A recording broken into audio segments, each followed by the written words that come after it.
Guys, welcome back to my channel. So ఈరోజు vlog కాదండి, ఈరోజు ఒక డిష్తో మేము ముందుకు వచ్చా. సో ఇవాళ ఏంటంటే గుత్తి వంకాయ చేద్దామని అనుకున్నా. గుత్తి వంకాయ అందరికీ తెలుసు, బట్ మా స్టైల్లో ఎలా చేస్తారో మీకు చూపిద్దామని ఈ వీడియో చేస్తున్నా.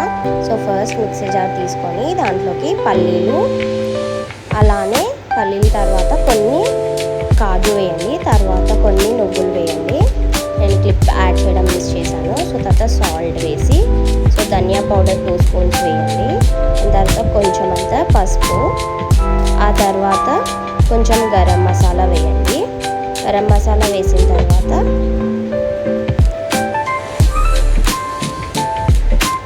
సో కారం కూడా వేయండి. చాలా సింపుల్ ప్రాసెస్, అంతా చాలా సింపుల్గా ఉంటుంది.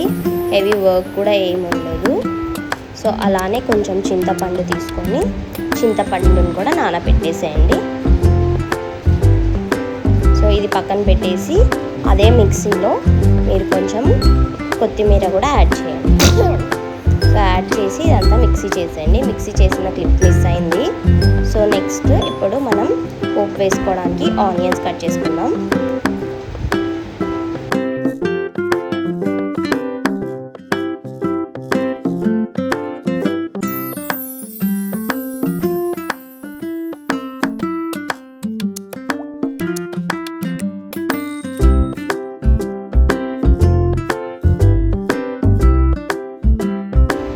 మరీ చిన్నగా ఏం అవసరం లేదండి, కొంచెం పెద్దగానే కట్ చేసుకోండి. సో దట్ కర్రీ తినేటప్పుడు అక్కడక్కడ అలా తగులుతుంటాయి. నేను చేసేది కొన్ని వంకాయలకి మాత్రమే కాబట్టి ఒక ఆనియన్ నాకు సరిపోతుంది. మీకు కావాలంటే ఎక్స్ట్రా చాలా తింటాము, ఆనియన్స్ ఉంటే మాకు నచ్చుతుంది అంటే ఇంకొన్ని యాడ్ చేసుకోండి. సో వెనకాల అలా కట్ చేసి, సో దీన్ని 4 పార్ట్స్గా డివైడ్ చేస్తున్నా. మిడిల్కి ఒకటి చేసి తర్వాత సైడ్స్కి 2గా డివైడ్ చేస్తున్నా, ఎందుకంటే మసాలా బాగా దాంట్లో పడుతుంది కాబట్టి. ఇలా అన్ని వంకాయల్ని కట్ చేసుకున్నాం.